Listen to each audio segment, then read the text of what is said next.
HTC says it has one phone to rule them all. I'm Bridget Carey, and this is your CNET update.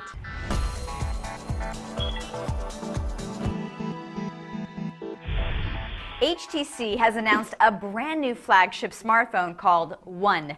HTC has not been doing so well lately, so the company's really hoping to wow you on this new phone.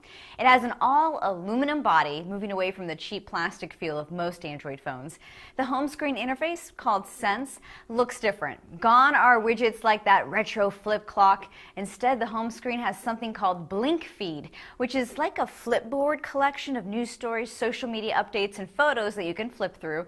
Oh, and there's no way to shut off Blink Feed entirely. Another unique feature is something called Zoe, which is a photo mode where the camera will automatically take a short 3-second video the same time you take a photo. So when you scroll through the gallery, it looks like the photos come alive a little. It might remind you of Harry Potter photos.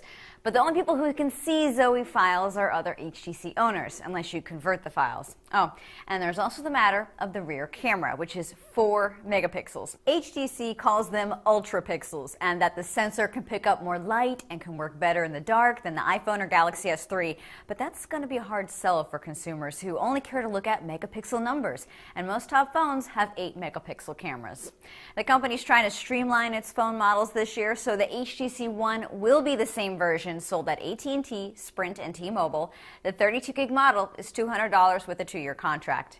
It appears that Google doesn't want to feel left out of the retail store trend and is looking into opening Google stores later this year. At least those are the reports buzzing around. There wasn't word on exactly where or when, but it could be a place for Google to show off its products like Chromebooks and the latest Nexus tablets and smartphones.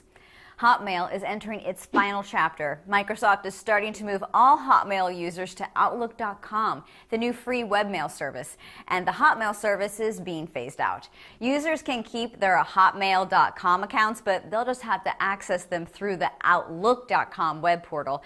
Some folks joke about people who still have Hotmail accounts, but I see no shame in Hotmail. It could be a point of pride when it's hard to get, like owning a classic car.